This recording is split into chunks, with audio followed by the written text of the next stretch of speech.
নমস্কার বন্ধু সকল। এমনি তো দীঘায় আসার প্রধান কারণ হলো নেচারের সাথে সাক্ষাৎকার করার, কিন্তু ঢেউসাগর নামের এই পার্কটাও কিন্তু খুব সুন্দর করেছে। করে এলে না এই একটা না মানে দুর্গাপূজা টাইপের ফিলিংস লাগছে। দেখো মনে হচ্ছে দুর্গাপূজার প্যান্ডেল। ওই মাথায় গেট, ওইখানে গেটের থেকে এখানে অব্দি হাঁটতে হাঁটতে আসতে হবে। ওই দেখো এর মধ্যে আবার কে সাইকেলিং করছে, তাও আবার আকাশে।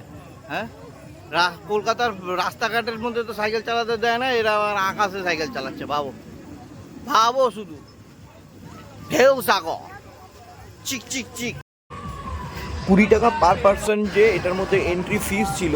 তো আমার অ্যাকচুয়ালি উঁচুতে এরকম সিঁড়ি বেয়ে উঠতে আমার খুব ভয় লাগে, বা উপর থেকে নিচে দেখলে যে আমার খুব ভয় লাগে।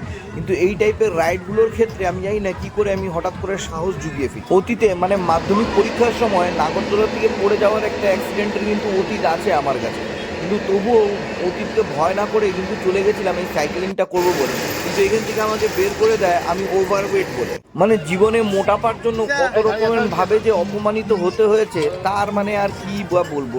এইটা একটা নিছক উদাহরণ বটে। এটা যেহেতু অত্যন্ত পাতলা একটা দড়ির ওপরেই সাইকেলটা চালাতে হয়, তাই আমাদের মতন মোটাদেরকে গেট আউট বলা ছাড়া তাদের কাছে আর অন্য কোনো উপায় ছিল না। আচ্ছা ভাই, আপনারা বলতে পারবেন এটাকে কি বলে? এটাকে কি বানজি জাম্পিং বলে নাকি?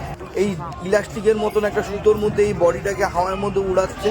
আমার যে এটার মধ্যে চড়ারও খুব ইচ্ছে ছিল, কিন্তু এটার মধ্যেও বলার পরে কিন্তু ওই একই উত্তর পেলাম যে ভাই আপনি অত্যন্ত মোটা, অতএব আপনাকে এখানে চড়ালে আমার মানে মেশিন ধসে পড়ে যাবে। ফাইনালি ভাবলাম যে এই ট্রেনটার মধ্যে চড়বো, ওই দিকে ওই যে দেখতে পাচ্ছেন ওইখানে ওটা টিকিট কাউন্টার আর কি।